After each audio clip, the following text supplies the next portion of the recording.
on the march to ERA to stop this terrible, terrible insult to the earth called Luca mine, and it sucks, man. So I plan to go bury myself in the dirt up there and let them try and dig me out of the dirt, mate. Let me tell you.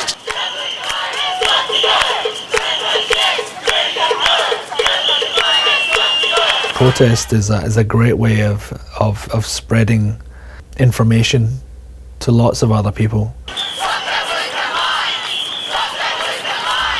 You can't depend on newspapers or television these days. They're owned by 3 different people.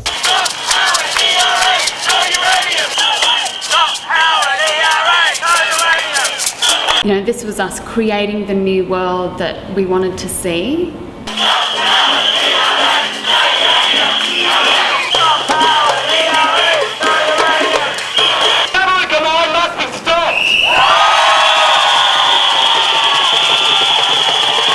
Few members of the JAG group decided that they would pitch a tent and occupy the site for an indefinite period.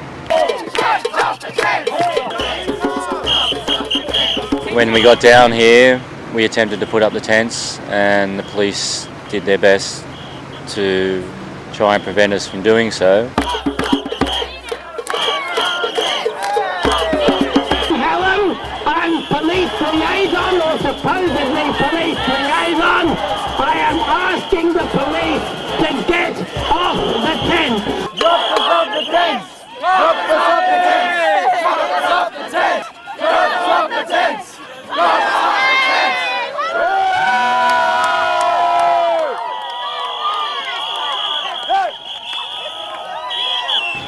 But the weight of numbers, we ended up erecting 2 or 3 tents. Don't touch your gun! Do not touch your gun! Do not touch your gun! This guy here just went for his gun. This guy here just put his hand on his gun. You got that on film, bro? Don't get trigger happy, buddy. General consensus at the time that it would be something that would last maybe only that night or 2 nights. We set up a sound system and had a bit of a party here, and a few people came back later and set up tents. Rock the discotheque.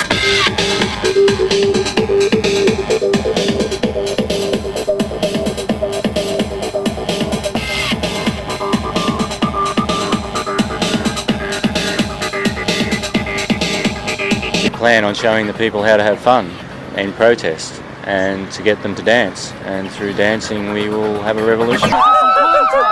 So we want this music to carry on Yeah. under the Save Mother Earth Act. Come on, man, it's not that noisy. Can we actually... It's not that noisy, really. The DRA made a noise complaint. No, he reckons it's a noise complaint. No, we're not going to do it. We just have to, since there is no hierarchy in this, we have to talk to everybody. You know, we are one people, and we are here to have fun. I reckon there's some act that reckons we should stop making noise, but I reckon we've got a right to make noise considering the issues, considering what's at stake, you know, the whole future of the planet. I don't reckon a little bit of inspirational electronic music's going to hurt anyone. Dance in its very nature is something that brings people together, and when people come together doing something that they enjoy, it creates a positive energy.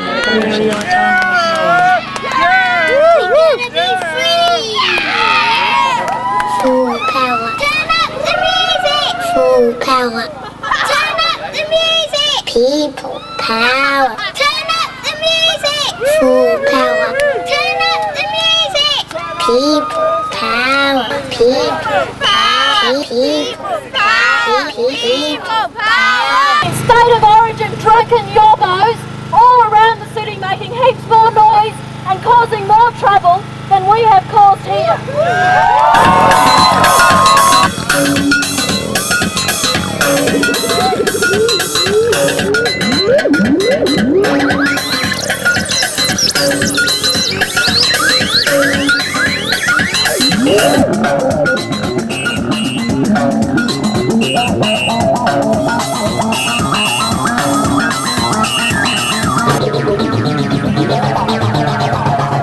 Most of the people here in these camps and that put on the protest parties, they're not motivated by money, they're motivated by generosity and showing people how to have a good time. And hopefully that generosity is self-perpetuating, where it will overflow into the greater community. When 3 weeks later, this is the result. We're still here, and each day we try to improve on the position that we've secured here, and we don't intend giving it back.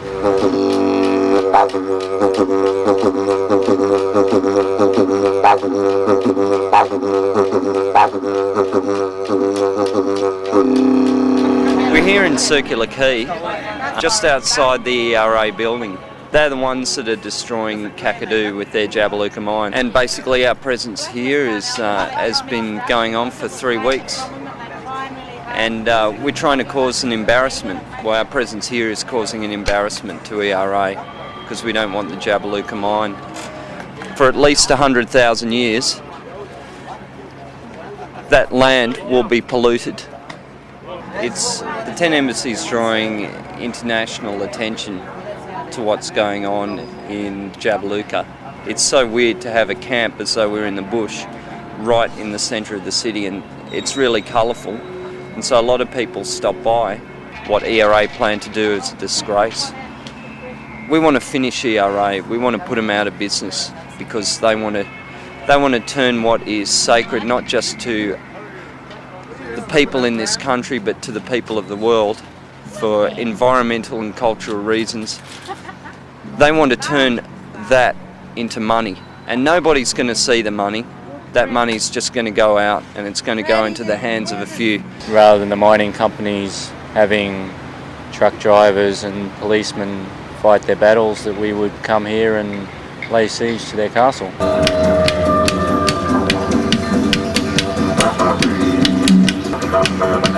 For the first 2 weeks,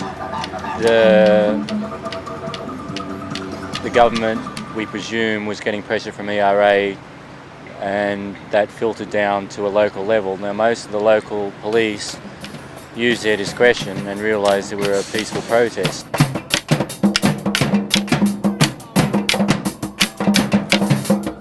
People higher up in the police appeared to be doing was trying to get other inspectors, so each day we had a new team of police come down here and try to negotiate us out of here.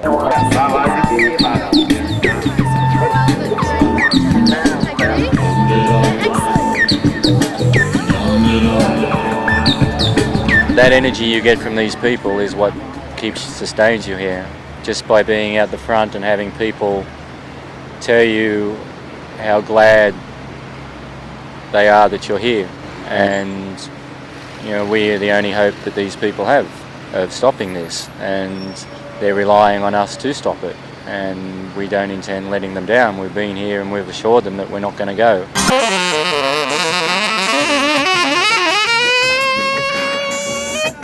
We are here to have fun. We are here to enjoy ourselves and not to get wrapped up in the winner-take-all attitude that exists with big business.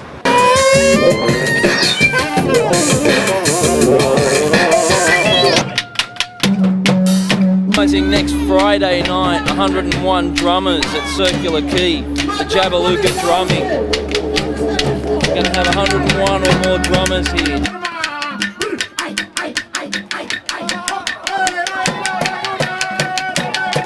And these people are all committed 100% to stopping the mine. Sydney's going off. There's a tent embassy down at Energy Resources Australia.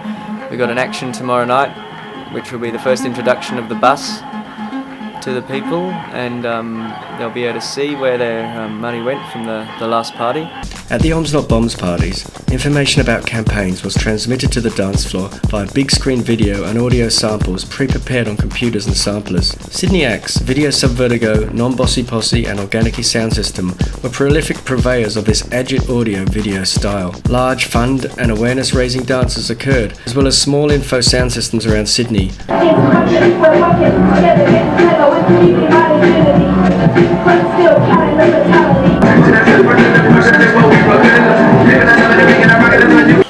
We've got lots of videos and we're mixing them together like a DJ might mix records, and we've got a video projector in a club space or a rave space, and we're showing the people themselves and what they're doing in their lives and how they're making a difference to this planet. No, I just saw one of the Oms Not Bombs crew band. There's Pete popping out of the mix. Classic. Yeah. Well, that's Pete with his classic glass on, so that's it. It's the crew doing their thing. Yeah. We all want to see ourselves, That's and it. We can dance. it's our own story. So I'm filming my footage mixed up by you with him in it. With me in it, yeah. So this is really cut and paste, isn't it? Do you want to explain what cut and paste is all about? Because that's what we do. We're cutters and pasters, cut aren't we? and paste. It's like a technology pirates. In all the information and media that you get in the 90s, you know, we grab the bits that we're interested in, the bits that are likely to cause change, and like a DJ would choose a tune, we're choosing information and different bits of visual and audio information and placing them in a story. I mean, I first sort of understood cut and paste possibilities when I heard turntablism through hip hop, you know, and someone's just got 2 finished products and they're making a 3rd thing. That's a new thing again, and it stops the finished product being finished. We don't want to kill our music. We don't want to kill our videos. We want to keep them living. Yeah. You know, just fold them back into each other, mix.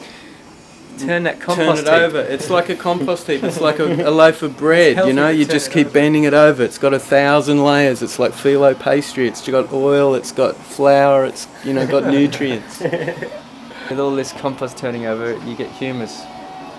You got to have a sense of humour. You got to have a sense of humour. Yeah. We fixed this bus up through a collective. There was Scottish Chris, the driver. $3,000 state transit bus from Wollongong. Something that we could take to up to Jabiluka, across Australia through the desert. The bus was a all-in-one people media awareness campaign against the uranium mine in Jabiluka. You know, with the help of Tony, of course, as well. Thank you, Tony. He came to sort of save the day on many occasions. Just as rave and hip-hop culture took root in Sydney, Graffiti Hall of Fame was established by Tony Spanos at his Alexandria Meatworks in 1990. The graffiti-covered space helped unite local battling graffiti crews, who all helped to cover the car park in its iconic murals. Graffiti Hall of Fame also became an inner-city youth encouragement centre, a headquarters of Tony's projects, which included supporting local environmental and music initiatives, as well as Indigenous sports teams and social justice campaigns at Redfern's embattled block. Back in the 90s I could see this wonderful art. Looked like ancient Greek to me. It was in my DNA somewhere. I could read it, but I couldn't understand it. It was very colourful. So I opened up the car park and DA approved it. The Graffiti Hall of Fame wanted all the art of the young people so they could possibly have their dreams come true and inspire other young people through art to come out of the shell. And the graffiti boys were endangered species. You know, the police hate them the most. They're dying for their art, hanging off trains or whatever. Showmanship, but they just needed to collect their energy and put it on a different platform than the railway one, you know. And they did, and they became famous, and all those kids that were underground traded in their criminal records for a business card and they survived it, and then all I did is give them a car park and turn it into something amazing, and then got me in all this trouble with the authorities, and I had to balance out which is better, you know, to stay on the front line or surrender in front of them all. And I knew that I couldn't make the difference and they had no chance without me, so I may as well jump ship and stay on their side and blow the lot. Graffiti Hall of Fame was crucial in helping make the Oms Not Bombs tour to Jabiluka possible. Cleaning up and working, and whoever wants to work in the profits can then go to Jabiluka, but we need to be paying a lot of the young kids that come around here some wages because they're doing it all for free with just a little coffee money and whatever. So we do a Saturday night party regularly out there and a recovery Sunday morning going off for everyone, all the little team operators and everyone. So we can raise thousands for Jabiluka and thousands for us. We can take over the planet with doffers.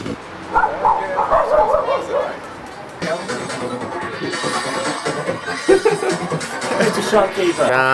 Oms Not Bombs is here to save the world from the evils of uranium mining, and the shop is a bit of an epicenter in Sydney to let people know what's going out in the big bad world so they can stop the corporate desolation of the world and save our planet, give it back to the people. Right, let's do it, gang. Say your goodbyes.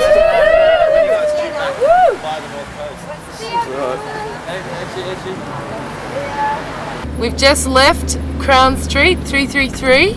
Kiz has got a friend that we can all stay at, and we'll just meet the bus when it turns up and then go straight to Parliament House. It was really exciting when we left Sydney because we felt like finally we were doing you know, what we were planning to do. The pure logistical exercise of moving, I guess, an 8-ton bus around was, you know, was quite a feat. Full of sound systems and full of performers and DJs and generators and tents.